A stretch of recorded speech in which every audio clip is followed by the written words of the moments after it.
তোমরা প্রথমেই ভাবছো যে কী দেখাচ্ছে, এরকম লেবুর রস চেপে কী বার করছে, কী এমন রেসিপি বানিয়েছি, যার জন্য সবার প্রথমেই দেখাচ্ছে যে লেবুর রস চেপে দিচ্ছে। লেবুর রস দিয়ে করছি একটা খুব সুন্দর চাটনি, যেটা কিন্তু রুটির সাথে খেতে খুব খুব বলতে কি একদমই অসাধারণ একটা রেসিপি। না খেলে তোমরা কিন্তু বুঝবে না, তাই বলছি তোমরা একবার ঘরে এই জিনিসটা করে দেখো, খুব সুন্দর কিন্তু লাগে এরকম চাটনি রুটির সাথে থাকলে।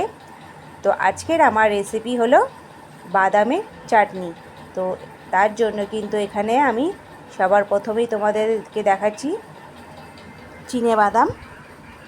তো এর জন্য কিন্তু আমি বাদাম নিয়ে নিয়েছি, এগুলোকে কিন্তু আমি ছাড়িয়ে নেব, ভালো করে ছাড়িয়ে আমি তারপরে কিন্তু গ্যাসটাকে হালকা আমি কমিয়ে নিয়ে, আঁচটা কমিয়ে আমি এগুলোকে ভেজে নেব বাদামগুলোকে।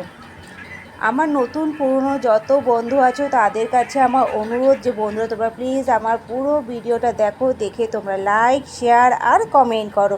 নতুন যারা বন্ধু আছো তাদের কাছে আমার অনুরোধ যে বন্ধুরা তোমরা প্লিজ আমার চ্যানেলটাকে সাবস্ক্রাইব করে আমার পাশে থেকো। তোমরা যদি আমার পাশে থাকো তাহলে কিন্তু নতুন নতুন ভিডিও বানাবার একটা উৎসাহ জাগে, আর কেউ বন্ধু হিসাবে পাশে থাকলে কিন্তু খুবই ভালো লাগে। তো এখানে আমরা যেই লক্ষ্য নিয়ে নেমেছি তাহলে কিন্তু আমরা সেই লক্ষ্যতেও কিন্তু ঠিক পৌঁছতে পারি। তো এখানে কিন্তু আমি বাদামগুলোকে গরম করে নিয়েছি, একটু ভেজে নিয়েছি, ভেজে নিয়ে কিন্তু একটু ঠান্ডা করে দেব, তারপরে কিন্তু আমি খোসাগুলো ছাড়িয়ে নেব। আর এখানে আমি নিয়ে নিচ্ছি তারপরে শুকনো লঙ্কা, রসুন, আর এখানে আমি তোমাদের আরেকটা জিনিস দেখাতে ভুলে গেছি, সেটা হচ্ছে গোলমরিচ কিন্তু আমি গরম করেছিলাম, একসাথে আমি এগুলোর সাথে একটু ভেজে নিয়েছিলাম।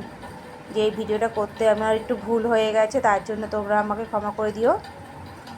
বাদামগুলো ঠান্ডা হয়ে গেছে, আমি কিন্তু বাদামের খোসাগুলোকে ছাড়িয়ে নিচ্ছি। বাদামের খোসা থাকলে খুব একটা ভালো লাগবে না, তাই কিন্তু আমি বাদামের খোসাগুলো একটু ছাড়িয়ে নিয়েছি। বাদামের খোসাগুলো ছাড়িয়ে পরিষ্কার করে নিয়ে আমি মিক্সিতে দিয়ে দিয়েছি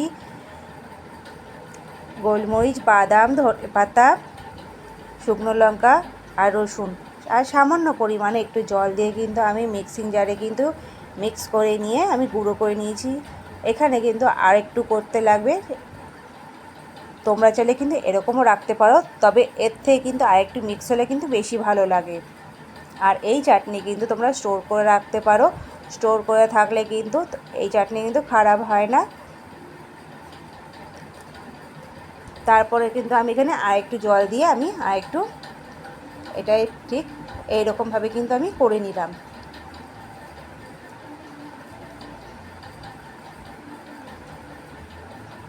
আমি পুরোটা আমি বের করে নেব। আর এখানে তারপরে আমি দিয়ে দিয়েছি সর্ষের তেল। সর্ষের তেল কিন্তু এখানে দিতে হবে। তো সর্ষের তেলটাকে আমি একটু গরম করে নিলাম কড়াতে, তারপর তার মধ্যে দিয়ে দিয়েছি আমি একটা শুকনো লঙ্কা, আর কিছুটা দিয়েছি সর্ষে, কালো সর্ষেটা দিয়েছি এখানে।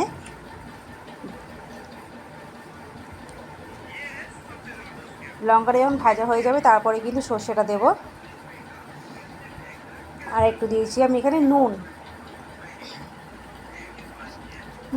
সর্ষে আর শুকনো লঙ্কা সব কিছু যখন ভালো করে গরম হয়ে গেছে তারপর কিন্তু আমি চাটনির মধ্যে দিয়ে দিয়েছি। দিয়ে কিন্তু আমি ভালো করে কিন্তু মিক্স করে নেব, ভালো করে আমি মিশিয়ে নেব।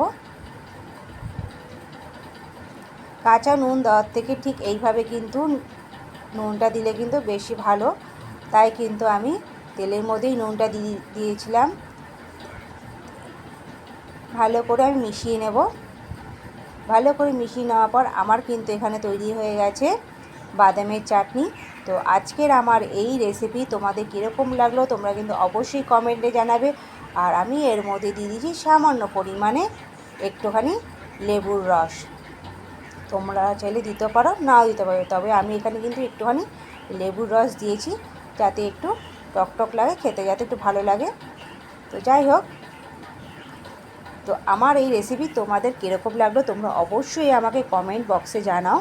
তোমাদের কমেন্ট অপেক্ষায় আমি রইলাম। আর আমার চ্যানেলটাকে প্লিজ বন্ধুরা একটু সাবস্ক্রাইব করে দাও, আর একটা ছোট্ট করে লাইক দিয়ে আমার পাশে থেকো।